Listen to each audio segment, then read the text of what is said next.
207페이지 차임 보증금 증감 청구입니다. 감액은 상한선이 없습니다. 정액만 양가로 이번에 20분의 1, 상가는 100분의 5, 둘 다 5%입니다. 퍼센트로 따지면 초과할 수 없고요. 그 다음에 시도 조례로 달리 정할 수 있습니다. 상한을. 시도 조례로 달리 정하더라도 6%로 달리 정할 수는 없죠. 4%, 3% 더 낮게 달리 정할 수는 있습니다. 현재 시도 조례는 아직까지 정해진 것은 없습니다. 자, 그 다음에 동그라미 3번 정액 제한은 묵시적 갱신이나 계약 갱신 요구에 따른 계약에는 적용되나 다만 임대차 계약 종료 후 재계약하거나 계약 종료 전이라도 당사자 합의로 차임 등이 정액된 경우는 적용되지 않는다. 예, 합의해서 올려주고 나중에 계약갱신 요건을 한 번 더 행사해도 상관없다고요. 월차임 전환 시 산정률 제한입니다. 월세로 돌리는 경우 608페이지 동그라미 1번 연 1할 동그라미 2번 연 22% 기준금리 더하기 2% 중에서 낮은 비율을 초과할 수 없습니다. 그래서 기준금리를 지금 1%라고 가정하고 아까 3%로 계산했잖아요. 그러면 1억을 월세로 돌리면 한 달에 25만 원이었죠. 기준금리를 1%라고 가정하고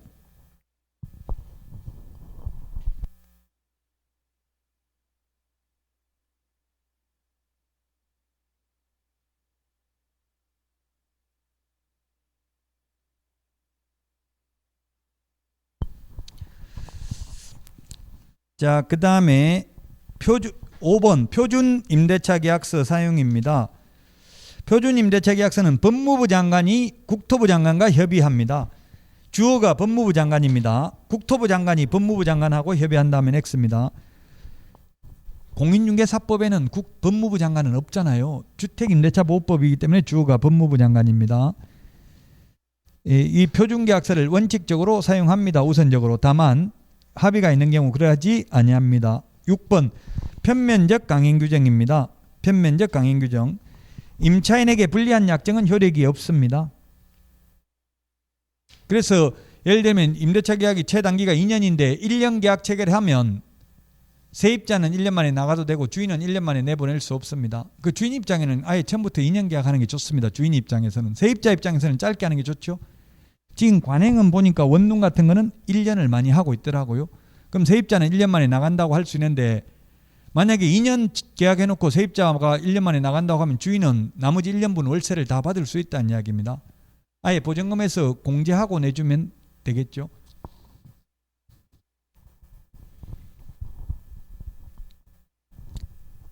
자, 그 다음에 분쟁조정위원회입니다. 분쟁조정위원회.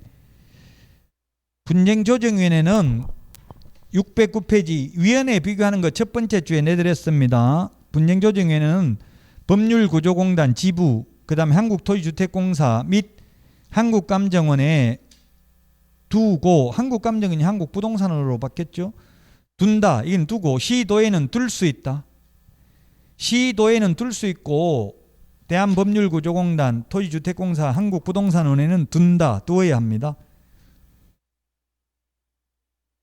자, 그 다음에 이 분쟁조정위원회는 아직 시험에 구체적으로 나온 적은 없는데 양가로 3번 조정위원회 구성은 위원장 1명 포함하여 5명 이상 30명 이내입니다. 30명 이내.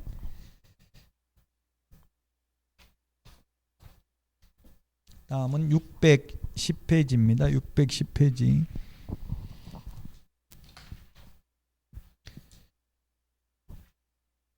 참고로 하시면 되겠는데 이거는 거의 시험에는 안 나오니까 조정위원회는 안 나오고, 그래서 오늘 613페이지까지 주택임대차보호법은 다 했습니다. 그 위원회 비교하는 거 프린터 5개 위원회 비교하는 거 첫 번째 주에 내드렸는데요.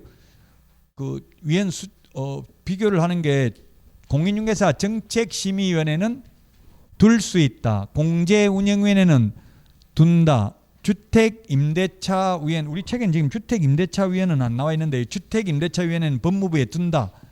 주택임대차 분쟁조정위원회는 대한법률구조공단 지부, 한국토지주택공사, 한국부동산원에는 둔다. 시도에는 둘 수 있다. 그리고 위원 숫자 공인중개사 정책심의위원회는 7명 이상 11명 이하. 공제운영위원 프린트 받은 거 없어요? 받은 거 있네요. 저기 있죠.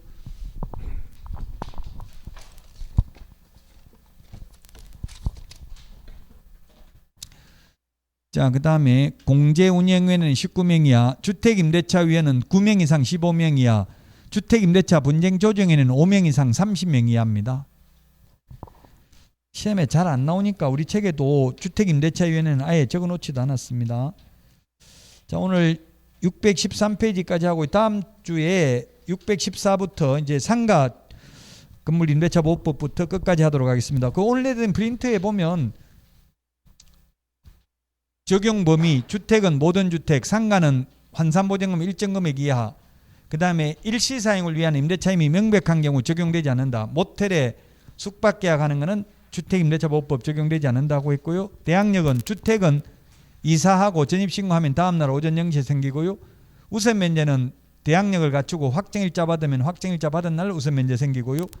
재우선면제 받는 금액 서울은 1억 5천만 원 이하인 경우 5천만 원 이하, 과밀억제권역은 1억 3천만 원 이하인 경우 3천만 원, 4억 3천만 원, 4,300만 원까지.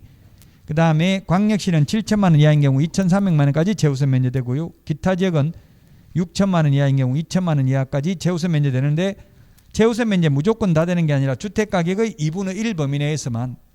최단기 존속기간 2년. 법정갱신은 주인이 6개월 전부터 계약기간 끝나기 2개월 전까지 아무 말 안 하면 법정갱신되고요. 그 다음에 세입자가 계약기간 끝나기 6개월 전부터 2개월 전까지 계약갱신 요구하면 2년 더 연장된다. 정액 청구는 20분의 1을 초과할 수 없다. 감액은 상한선이 없다. 월차임 전환율은 1할 또는 기준금리 더하기 2% 중에서 낮은 비율을 초과할 수 없다. 사실혼 승계인데 주택만 사실혼이 상속이 된다. 둘이만 살다가 죽으면. 그러나 상가는 사실혼 상속 안 됩니다. 민법도 사실혼 상속 안 되죠.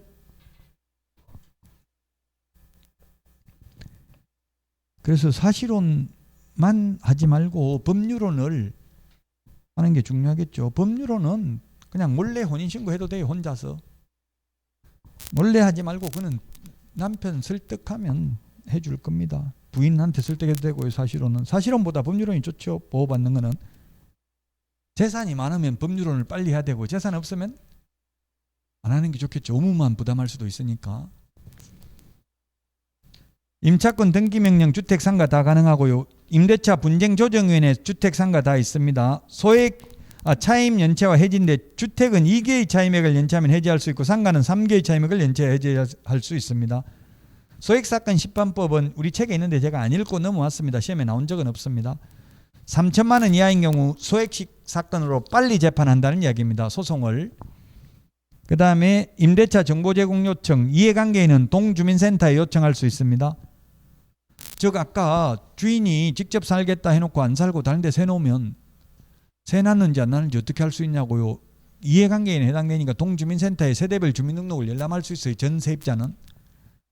그래서 만약에 여러분들이 세입자 입장이라면 주인이 직접 살겠다고 하면 주인 누가 살 겁니까? 언제부터 살 겁니까? 알려주시기 바랍니다. 그러면 문자로 이렇게 주고받으라고. 그럼 네가 세입자가 그것까지 왜 알아야 되는데 이러면 계약갱신요건 행사했는데 그러면 안 알려주면 계약갱신요건을 인정하는 걸로 간주하고 계속 이사 안 가고 살겠습니다. 이렇게 하면 돼요. 알려줄게 나가라 이렇게 하면 알려주세요. 왜냐하면 할머니는 성이 다르잖아요. 이름도 성도 다 다를 수 있죠. 할머니면. 그 할머니가 살면은 다른 데 세를 놓은 건지 할머니인지 알 수가 없잖아요. 그래서 미리 할머니 이름을 적어 놓으면 그 사람이 전입신고돼 있으면 미리 세입자 누가 들어올지 모르고 그 이름을 말하기 힘들잖아요. 주인 입장에서는. 그러니까 이름을 꼭 물어봐야 돼. 이름을 누가 살 건지 언제부터 살 건지. 그 주민등록 열람해보면 그게 사실과 일치하지 않으면 손해배상 청구가 가능하잖아요. 그래서 열람을 요청할 수 있어요. 이해관계인은 동주민센터에. 다른 데 세를 났는지 안 났는지 확인하기 위해서. 그 안 알려주면은 왜 알려달라 하냐. 나중에 할머니 산다 해놓고 안 살면 손해배상 청구하려고 그럽니다. 이렇게 말해도 되잖아요. 문자로 주고받으라고. 전화통화하지 말고. 전화통화하면 싸움이에요. 잘못하면. 흥분할 수 있으니까. 손해배상 청구. 전세입자는 그건 기간은 없어요. 아무 때나 확인하면 되고, 손해배상 청구는 3년 안에만 가능해요. 손해배상 소멸시효는 3년입니다. 3년 계약기간 끝나고 3년 넘으면 이제 손해배상 청구 못해요. 3년 동안만 무사히 있으면. 현실적으로는 손해배상 소송한 사람은 거의 없어요. 소송하는 게 번거롭잖아요. 누가 저를 상대로 소송하면 저는 무조건 패소해요. 왜냐하면 그 소송에 매달려야 되고 강의 못 하잖아요. 맨날 그 출석해야 되고, 아니면 변호사 선임해가지고 맡겨야 되는데 변호사비가 많으니까 할 수도 없거든요. 자, 그러면 오늘 문제 보도록 하겠습니다. 오늘 문제 1번, 대항력을 유지하기 위한 요건으로 주민등록은 임차인뿐만 아니라 그 자녀나 배우자 주민등록도 유효하다. 맞습니다.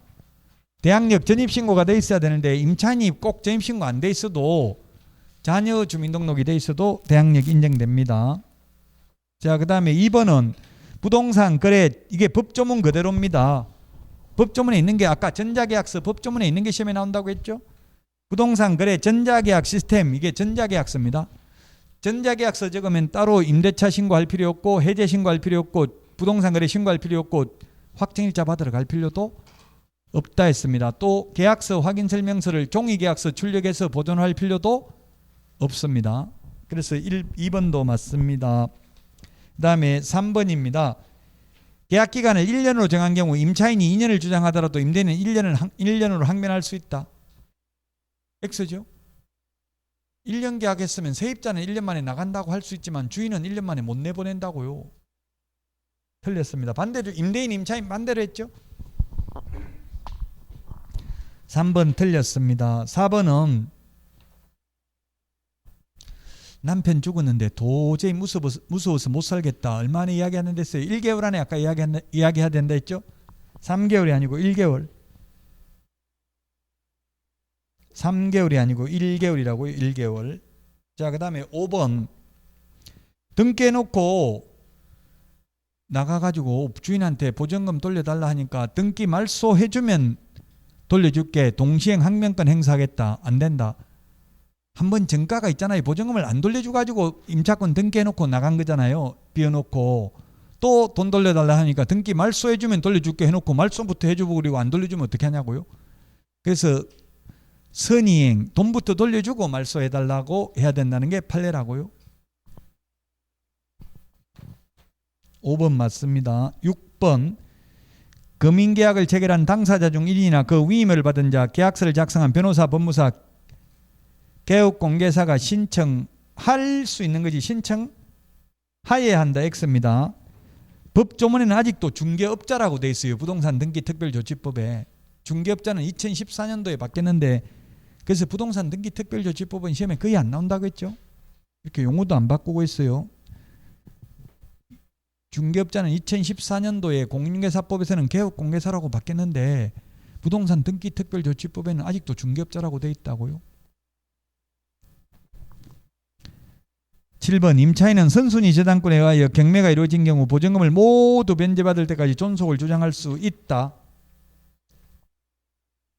없습니다. 대항력은 경매에서는 선순위 담보물권자에게만 대항할 수 있습니다. 선순위 담보물권자에게는 대항할 수 없습니다. 최선순위인 경우만 대항력이 인정돼요. 이게 다음 주 경매할 때 또 자세하게 나옵니다. 이거 말소 기준 권리보다 앞서 있는 최선순위 임차권만 대항력을 주장할 수 있다고요. 경매에서는 선순위 담보물권자에게는 대항할 수 없습니다. 개업공개사는. 8번입니다. 원래 시장군수구청장이 금인을 찍어주는데 도장을 시구 읍면장은 시장군수구청장은 시구 읍면 동장에게 권한을 위임할 수 있습니다. 위임한 때는 관할 등기소장에게 그 뜻을 통지해야 된다고 했죠. 승인받는 게 아니고. 맞습니다. 9번입니다. 9번. 임대 농지를 양수한 자는 농지법에 따른 임대인의 지위를 승계한 것으로 본다. 농지도 그렇고요. 주택도 그렇고 상가도 마찬가지입니다. 즉 주인 바뀌어도 세입자는 계속 계약기간 동안 농사 지을 수 있고 농사 다 짓고 계약기간 끝나고 나갈 때는 새 주인한테 보증금 받아 나갈 수 있다는 뜻입니다. 맞습니다.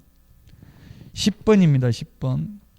등기 원인을 증명하는 서면이 집행력 있는 판결서도 금인받아야 됩니다. 화해조서, 청구인락조서 다 금인받아야 됩니다. 그러나 이 판결서는 중개와 친하지는 않습니다. 중개가 개입될 여지는 없죠. 그래서 시험엔 잘 안 나온다.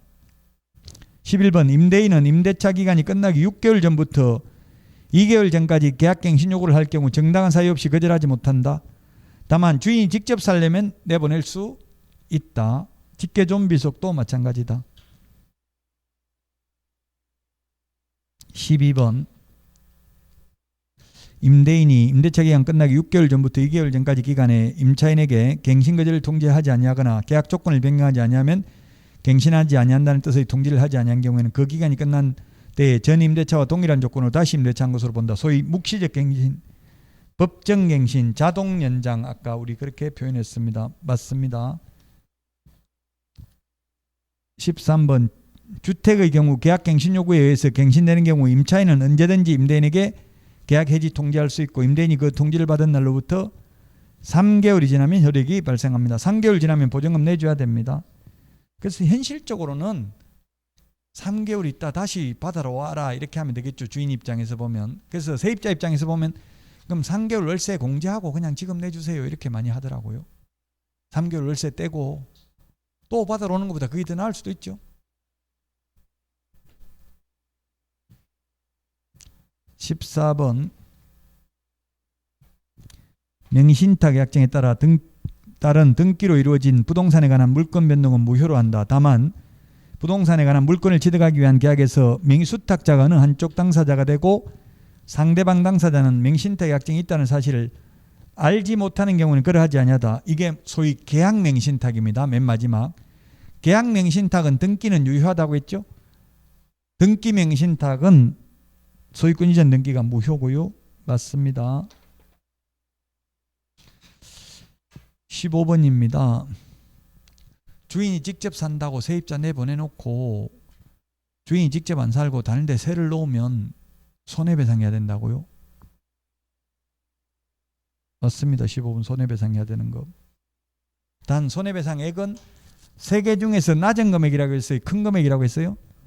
큰 금액 3개월 환산월차임, 그 다음에 종전 환산월차임과 새로운 세입자에게 놓은 환산월차임 차액 2년분, 실제 손해 입은 액 3개 중에서 큰 금액을 손해배상해야 됩니다. 16번 과징금 부과일로부터 1년이 지난 때에 부동산 평가액의 100분의 10에 해당하는 금액을 다시 1년이 지나면 부동산 평가액의 또 100분의 10이 아니라 100분의 20, 2차 이행간격은 100분의 20을 부과해야 됩니다. 16번 X고요. 17번 양자간, 이자간, 이전형 명의신탁 다 같은 말입니다. 양자간 명의신탁의 경우 수탁자가 신탁받은 부동산을 임의로 처분하면 명의신탁자에 대해서 횡령죄가 성립하지, 횡령죄 성립 전부 안 합니다. 이제 모든 명의신탁 다 횡령죄 성립하지 않습니다.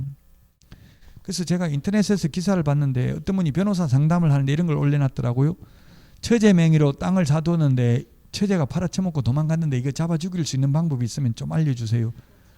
이렇게 글을 올려놨더라고요. 그러니까 변호사 답변, 부동산 실권리자 명의 등기에 관한 법률 위반으로 고소하면 3년 이하의 징역이나 1억 원 이하의 벌금에 처합니다. 다만 고소를 한 기한은 5년 이하의 징역이나 2억 원 이하의 벌금에 처함을 알려드립니다. 그리고 횡령죄가 성립하지 않기 때문에 사실 처제가 돈 다 닦아 썼으면 현실적으로 회수하기는 어려울 것으로 보여집니다. 이렇게 답변했더라고요. 그래서 여러분들이 누가 여러분 앞으로 수탁자를 해가지고 명의 넘겨주면 어떻게 해야 되겠어요? 팔아먹어야 돼? 잘 가지고 있어야 돼요? 팔아먹고 그냥 원수처럼 살면 되겠죠. 자, 17번 X고요. 18번입니다. 무효인 명의신탁약정에 따라 명의수탁자 명의로 등기하였다는 이유만으로 그것이 당연히 103조 위반 불법 원인급에 해당된다고 단정할 수는 없다. 판례입니다. 돌려줘야 된다고요. 다시 그래서 명의를 무효인 명의신탁약정이기 때문에. 19번입니다. 2기의 차임액에 달하도록 연체하거나 그 밖에 임차인으로서의 의무를 현저히 위반한 임차인에 대해서는 법정갱신을 적용하지 않는다. 우리 프린터 29번에 있나요? 30번에 있나? 2기, 3기 정리가 돼 있죠? 몇 번이에요? 20번, 30번? 30번에 있네요. 30번 맨 밑에 2기가 4개, 3기가 3개가 있네요. 2기 연체, 민법 임대차 해지할 수 있고 주택 임대차 해지할 수 있고요. 3번 주택 임대차 법정갱신 미적용, 4번 주택 임대차 계약갱신 요구 거절 사유에 해당된다. 4가지. 3기 연체는 다음 주에 하는 상가의 경우 3기가 3개가 있습니다. 그 주택 임대차 해지할 수 있다. 이거는 1번, 2번은 사실은 주택 임대차 보호법에는 주택 임대차 해지할 수 있다는 말은 없습니다. 2기 연체하면 어디 있냐면 민법에 있다고. 민법. 주택 임대차 보호법에 없으니까 민법에 있어요. 1번, 2번은 둘 다 민법에 있는 내용이에요. 주택이든 민법이든 똑같다고. 주택 임대차 보호법에 특별한 규정이 없으면, 특별법에 특별한 규정이 없으면 일반법인 민법을 적용하잖아요. 근데 상가는 3개의 차임액을 연체해야 해지할 수 있다고. 상가 건물 임대차 보호법에 있으니까 민법을 적용하는 게 아니라 상가 건물 임대차 보호법이 특별법이니까 먼저 적용해야 되겠죠. 주택 임대차 보호법에는 2개의 차임액을 연체하면 해지할 수 있다. 이런 명문 규정은 없다고요. 그냥 민법을 적용해서 2개의 차임액을 연체하면 해지할 수 있습니다. 20번입니다. 주택 임대차 계약이 묵시적으로 갱신된 경우 임대인은 언제든지 임차인에게 계약 해지를 통지할 수 있다. 임대인이 할 수 있는 게 아니라 임차인이 할 수 있고, 임차인이 해지 통과하면 3개월이 지나면 효력이 발생합니다. 3개월 지나면 주인이 돈 내줘야 된다. 그럼 여러분이 세입자 입장이면 3개월 후에 돈 찾아러 다시 오라고 하면 불안하잖아요. 가지고 있다 안 내줄 수도 있고, 그냥 차라리 지금 3개월 월세 까고 나머지 내주세요 하는 게 더 좋을 수도 있다는 이야기예요. 자, 이제 다음 주 하면은 끝납니다. 처음부터 끝까지 진도가. 그러면 또 3월 달부터 첫 진도 들어갑니다. 5월 달부터 또 처음 하고요. 7월 달부터 또 처음 하고 9월 달부터 또 처음 합니다. 5바퀴나 돌아야 돼요. 아직도. 갈 길이 멉니다. 그래서 지금 모르는 걸 슬퍼하거나 노여하실 필요 없고요. 나중에 다 알아도 처음 듣는 것처럼 듣는 자세가 중요합니다. 건강관리 지금 오늘 거의 11만 명 코로나 발생했다고 하니까요. 건강관리 잘 하시고 다음 주에 찾아뵙도록 하겠습니다. 수고하셨습니다.